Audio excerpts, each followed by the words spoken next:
अब हम देखेंगे कि और क्या प्रश्न इस चैप्टर पर आपसे पूछे जा सकते हैं। एक क्वेश्चन पूछा जा सकता है कि यूरोपीय लोग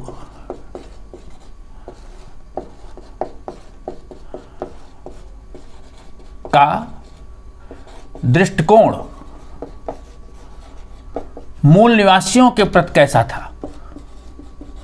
जो अमेरिका के मूल निवासी थे उनके प्रति इनका दृष्टिकोण क्या था। यह क्वेश्चन जिससे उनके मनोभावों का पता लगता है कि यूरोपीय लोग अमेरिकी मूल निवासियों के प्रति कैसा सोचते थे। दूसरा क्वेश्चन आपसे पूछा जाता है कि रिजर्वेशंस क्या हैं। What do you mean by reservations. Frontier,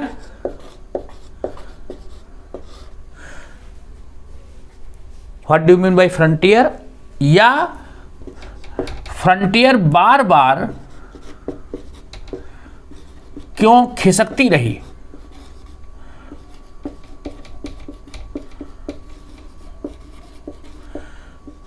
जो फ्रंटियर थी वो बार बार खिसकती क्यों रही। और क्वेश्चन हो सकता है गोल्ड रश से आप क्या समझते हैं।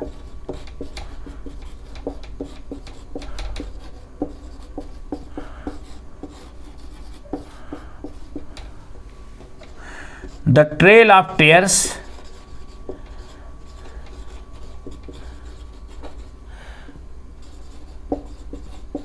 घटना क्या है। ये क्वेश्चन है जो आपसे इस अध्याय पर पूछे जा सकते हैं। सबसे पहले देखेंगे कि यूरोपीय लोगों का दृष्टिकोण मूल निवासियों के प्रति कैसा था। ऐसा है, यूरोप के लोग जंगल को, जंगली जीवों को और जंगली आदमी को, इनसे नफरत करते थे। वो मानते थे कि जो शिक्षित लोग हैं, जो विकसित लोग हैं, वही सभ्य हैं। यूरोप के लोगों में जो सभ्यता का पैमाना था वो शिक्षा, विकास, ये था। यूरोप के लोग अमेरिकी मूल निवासियों को असभ्य और जंगली मानते थे। लेकिन कुछ ऐसे लोग भी थे जो इन मूल निवासियों के प्रति बड़ी अच्छी भावना रखते थे। फ्रांस के दार्शनिक थे ज़्या ज़ाक रूसो। ये लोग कभी अमेरिका गए नहीं, लेकिन अमेरिका के मूल निवासियों के प्रति इनके विचार इस तरह थे। इनका मानना था कि ये मूल निवासी जो हैं, अमेरिका के जो मूल निवासी हैं, जो कबीलाई हैं, जो अमेरिका के मूल निवासी हैं, ये बहुत सी बुराइयों से दूर हैं।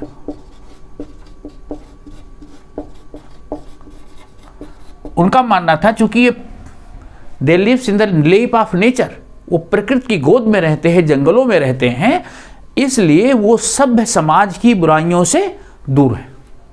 और बहुत अच्छे लोग हैं, बहुत ही ऐसे लोग हैं जिनके अंदर अभी सामाजिक बुराइयां नहीं आई हैं। क्यों? क्योंकि वो दीन दुनिया से दूर हैं। तो इसलिए वो मानते थे कि ये लोग भौतिक दुनिया से दूर हैं, इसलिए वो बुराइयों से बचे हुए हैं और वो प्रकृति के बीच हैं। जबकि यूरोप के दूसरे लोगों में से, जैसे William Wordsworth, his poet of nature, इन प्रकृति के कवि कहलाते हैं। जेफरसन जो थर्ड प्रेसिडेंट थे अमेरिका के,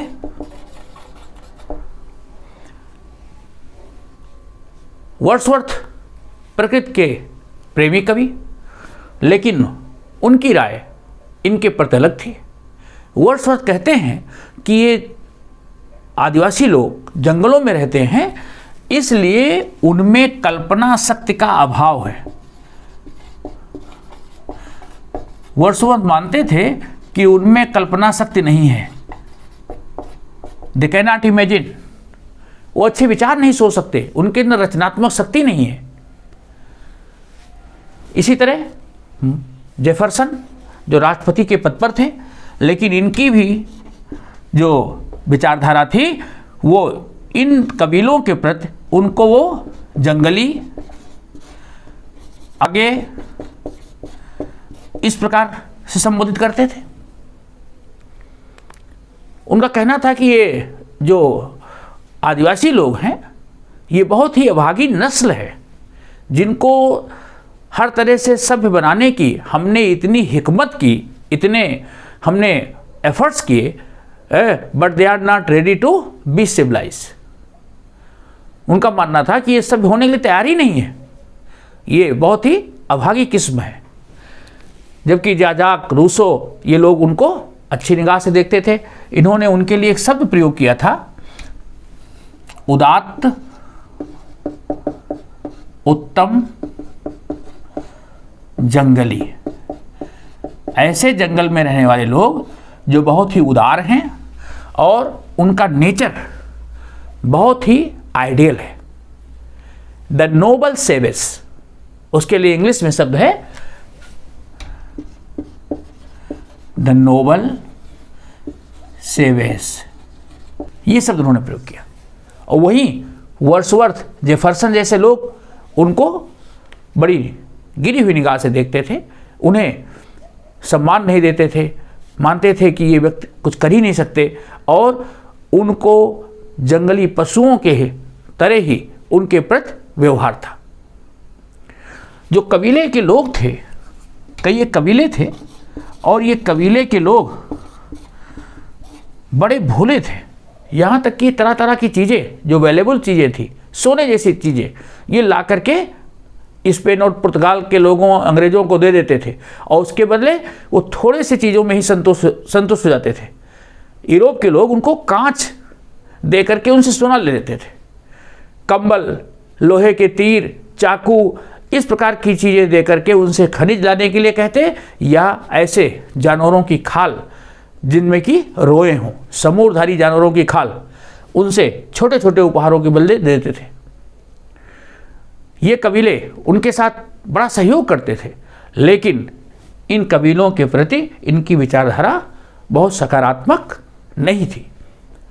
ओके, ये कबीले थोड़ी बहुत खेती करते थे, कुछ जंगली जानवरों का शिकार भी करते थे। पुर्तगाल के लोग पहुँचे तो स्पेनी और पुर्तगालियों से इन कबीले के लोगों ने घोड़े खरीदे। घोड़े अमेरिका में नहीं थे, तो यूरोप के लोगों से इन्होंने घोड़े खरीदे। अब इन घोड़ों से ये लोग फिर शिकार करने लगे। ओके, तो कंद फसलें इकट्ठा कर लेना, जानवरों का शिकार कर लेना, मछली का शिकार कर लेना, मकई की खेती कर लेना, इस प्रकार की चीज़ें इन्होंने प्रारंभ कर दी। यूरोप के लोगों ने जाकर के उनको मद्यपान करना सिखा दिया, तो उन्होंने यूरोप के लोगों को तंबाकू खाना सिखा दिया, क्योंकि अमेरिका में तंबाकू खेती होती थी। तो यूरोप के लोग तंबाकू खाना सीख गए उनकी संगत में रह करके, और ये लोग उनकी संगत में रह करके शराब पीना सीख गए। तो इस तरह से ये सब चीज़ों का एक्सचेंज भी हुआ। ओके, अब हम पढ़ते हैं कि रिजर्वेशंस क्या है। रिजर्वेशंस वो क्षेत्र थे जहां इन मूल निवासियों को सीमित कर दिया गया था, अर्थात ऐसे क्षेत्र जहां मूल निवासी रहते थे, मूल निवासियों का क्षेत्र। जब यूरोप के लोग पहुंचे तो उस समय मूल निवासी केवल तटीय इलाकों में रहते थे। अमेरिका का जो तटीय इलाका था वहाँ पर मूल निवासी रहते थे। शेष पूरा अमेरिका जंगल झाड़ियों से ढका हुआ था। पश्चिम का क्षेत्र काफ़ी सूखा प्रदेश है, वहाँ आप देखेंगे तो राकी पर्वत श्रेणियाँ हैं, पथरीला है, मरुस्थलीय स्थल है, तो उस क्षेत्र रहने लायक था नहीं। मध्यवर्ती भाग जहाँ मैदानी क्षेत्र है, मिसौरी और मिसिसिपी नदियाँ हैं, वहाँ पर प्रदेश तो था, मिट्टी बढ़िया है, लेकिन जंगल झाड़ियों से ढका हुआ था। तो यूरोप के लोग तटीय प्रदेशों पर उन्होंने धीरे धीरे कब्जा जमाना चालू किया और इन मूल निवासियों को खदेड़ना चालू किया। तो उन मूल निवासियों ने तटीय प्रदेशों से अपनी बस्तियों को भीतरी भागों की ओर शिफ्ट कर दिया। तो वो क्षेत्र जहां मूल निवासी रहते थे उसको रिजर्वेशंस कहा जाता था। ओके, धीरे धीरे ये यूरोपीय उनको खदेड़ते जाते थे और वो पीछे की ओर, पश्चिम की ओर हटते चले गए।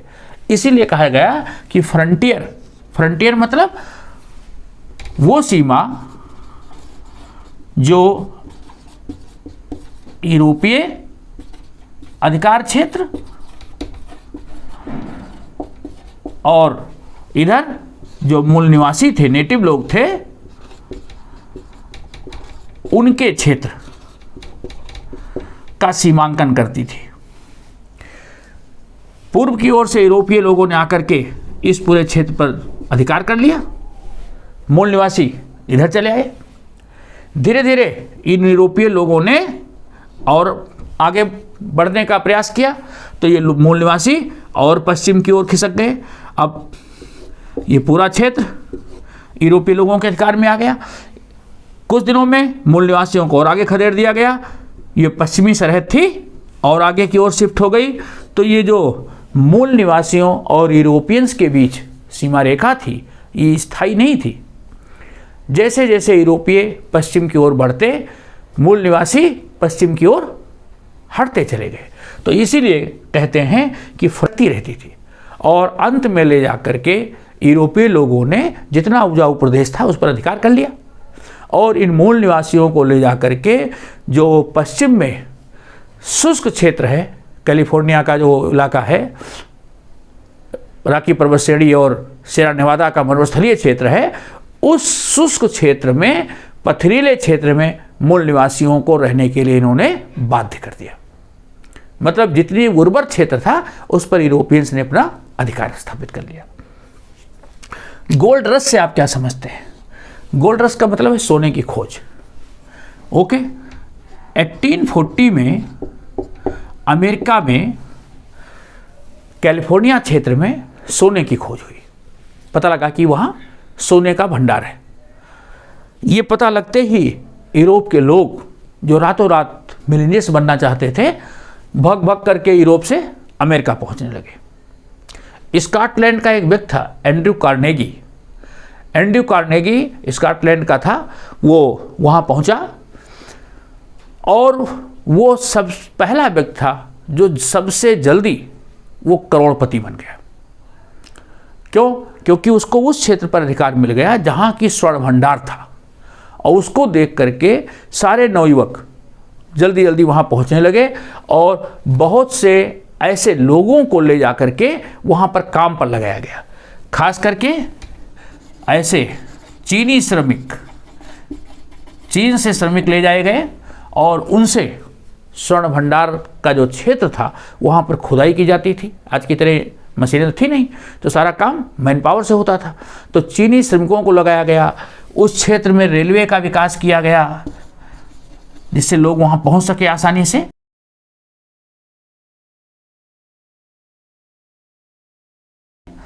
ट्रांसपोर्ट का साधन विकसित किया गया।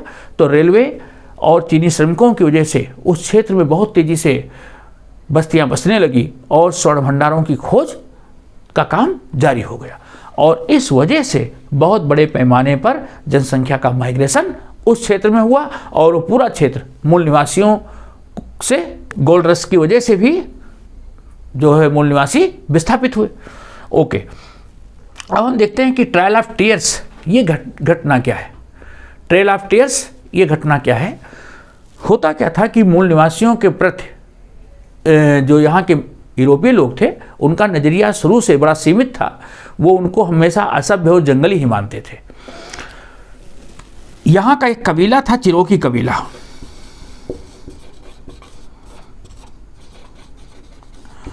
अमेरिका के जो कबीले थे, इन कबीलों का जो नाम है इन यूरोपियंस ने नहीं रखा और इन यूरोपियंस ने इन कबीलों का नाम जो मन में आया वो रख दिया। कुछ कबीलों के नाम बड़े अजीब से हैं, जैसे चिरोकी कबीला है, पोंटियाक कबीला है। इस तरह दूसरे और कबीले हैं जिनका कि नाम उनके किसी गुण या उनके किसी इतिहास से नहीं मिलता।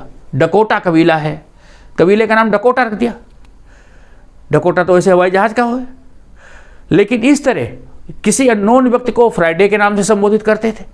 इससे समझ सकते हैं कि वो अमेरिकन्स के प्रति या ऐसे असभ्य लोगों के प्रति, कॉलोनीज के लोगों के प्रति उनमें बड़ा तुच्छ भाव था। तो चिरोकी कबीला जो था, ये एक ऐसा कबीला था जो जॉर्जिया में रहता था, और ये कबीला ऐसा था कि जो यूरोपियंस के सबसे नज़दीक था, अंग्रेज़ों के सबसे पास था, और इसने अंग्रेजी सीख भी थी, ली थी, इंग्लिश इसने सीख ली थी। दूसरे कबीले तो यूरोपियंस के न इतने क्लोज में रहे, न उनकी भाषा सीखी, लेकिन चिरोकी कबीला सबसे एडवांस था। हुआ क्या कि जो जॉर्जिया का क्षेत्र था, इस क्षेत्र में बहुत से लोग जा करके बसने लगे। तो 1832 में जॉन मार्शल जो जज थे, उन्होंने एक फैसला दिया कि जो चिरोकी कबीला है एक विशिष्ट कबीला है, इसके अपने सोशल कस्टम्स, ट्रेडिशंस हैं, तो ये क्षेत्र सुरक्षित रखा जाए और इस क्षेत्र में बाहरी लोगों का प्रवेश वर्जित किया जाए, जिससे कि उनकी कल्चर बची रहे। जॉन मार्शल ने इसको विशिष्ट क्षेत्र का दर्जा देने पर अपनी सहमति जताई, लेकिन अमेरिका के राष्ट्रपति एंड्रयू जैक्सन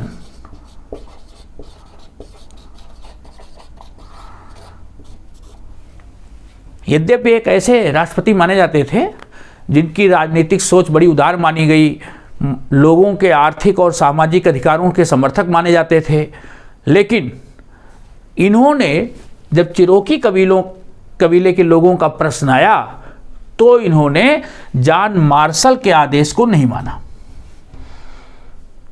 जॉर्जिया को विशिष्ट क्षेत्र का अधिकार नहीं दिया गया और जॉर्जिया के क्षेत्र में रहने वाले करीब 15,000 चिरोकी कबीले के लोगों को वहां से विस्थापित कर दिया गया, वो क्षेत्र खाली करने के लिए कह दिया गया। और यही नहीं, सेना के बल से जबरदस्ती उनको उस क्षेत्र से विस्थापित कर दिया गया, खदेड़ दिया गया पश्चिम की ओर। 15,000 लोग अपने मूल निवास स्थान से जबरन खदेड़ दिए गए और अननोन स्थान की ओर वो लोग चल पड़े। करीब 1/4 लोग रास्ते में ही मर खप गए। इस घटना को ट्रेल ऑफ टीयर्स के नाम से जाना जाता है, आंसू भरी राह के नाम से जानते हैं इसे। अगर ये क्वेश्चन पूछा जाए कि आंसू भरी राह की घटना क्या है, तो 15,000 लोगों को जो सेना के बल से जॉर्जिया से हटाया गया, जो कि चिरोकी कबीले के लोग थे, जो लगभग 1/4 लोग रास्ते में मारे गए। इस घटना को ट्रेल ऑफ टीयर्स के नाम से जानते हैं। ओके, अमेरिका के जो मूल निवासी थे, आखिर इनको अधिकार कब मिला? इन लोगों ने बड़े लंबे समय तक संघर्ष किया। अमेरिका एक ऐसा देश था जहां 1776 में जो अमेरिका में रह रहे यूरोपीय थे, इन यूरोपीय लोगों ने अपने मातृ देश, जिनका मातृ देश कहाँ का था, इंग्लैंड या ब्रिटेन, उससे स्वतंत्र होने के लिए इन्होंने स्वतंत्रता युद्ध चालू कर दिया और 1781 में ये स्वतंत्र भी हो गए। 1781 में अमेरिका स्वतंत्र हो गया और इन लोगों ने अपना संविधान बना लिया। लेकिन वो स्वतंत्रता केवल गोरे लोगों को मिली थी। ये स्वतंत्रता केवल गोरों की थी। जो काले लोग थे उनको न तो मताधिकार था, न संपत्ति का अधिकार था। ये सब काले लोगों के लिए नहीं था।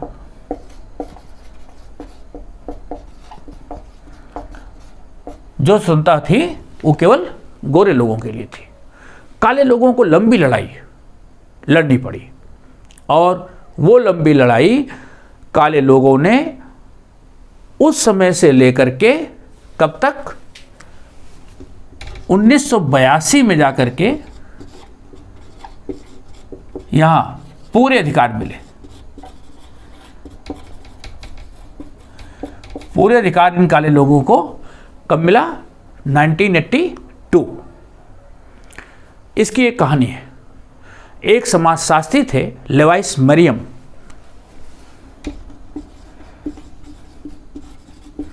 लेवाइस मरियम ये अमेरिका के समाजशास्त्री थे। इन्होंने एक पुस्तक लिखी, the problem of Indian administration.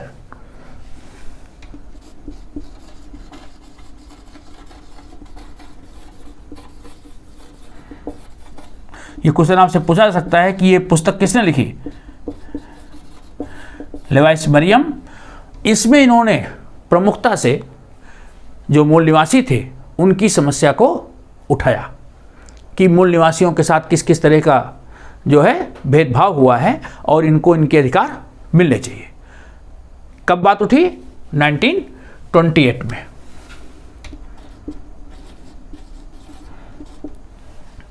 इसके बाद जब ये बात उठी तो इस पर चर्चा होने लगी, क्योंकि इस समय तक आते आते 20वीं शताब्दी का समय था, मानवाधिकार की बातें होने लगी थी। तो लोगों ने इसको गंभीरता से, फिर अमेरिका जैसे देश जो मानवाधिकार का समर्थक, संसार में स्वतंत्रता के मूल्यों का समर्थक, डेमोक्रेटिक कंट्री के रूप में जाना जाता है, तो इस पर जब चर्चा हुई तो लोगों का ध्यान गया। और इसके बाद 1934 में एक कानून बनाया गया, इंडियन रिकॉग्नाइजेशन एक्ट।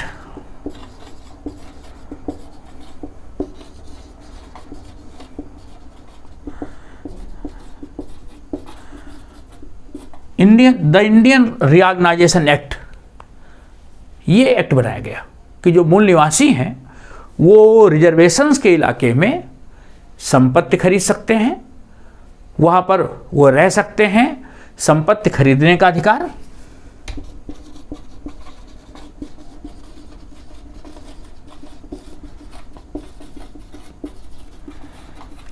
डेट लेने का, कर्ज लेने का अधिकार, कहाँ के लिए दिया गया? रिजर्वेशंस। उस इलाके में जहां वो रह रहे थे वहां वो संपत्ति खरीद सकते हैं और कर्ज ले सकते हैं। अब उनको संपत्ति लेने का अधिकार कब दिया गया? 1934 में। लेकिन वो इस पर सहमत नहीं हुए, उन्होंने अपनी लड़ाई जारी रखी। आगे चल करके 1954 में डिक्लेरेशन ऑफ इंडियन राइट्स, उन्होंने यूएसए की नागरिकता स्वीकार की। जो वहाँ के काले लोग थे, मूल निवासी थे, उन्होंने, रेड इंडियन थे, उन लोगों ने डिक्लेरेशन ऑफ इंडियन राइट के द्वारा यूएसए की नागरिकता ली और ये शर्त रखी कि जो रिजर्वेशन का क्षेत्र है, रिजर्वेशन, उसमें कोई हस्तक्षेप नहीं किया जाएगा। जो यूएस की गवर्नमेंट है रिजर्वेशन में कोई हस्तक्षेप नहीं करेगी, ना उनको वहाँ से विस्थापित करेगी। मतलब उनके मामले में यूएस गवर्नमेंट अगर हस्तक्षेप नहीं करेगी तब वो नागरिकता स्वीकार करने के लिए तैयार है। इस शर्त के साथ 1954 में वो तैयार हुए और पूरी तरह से उनको अधिकार 1982 में मिले।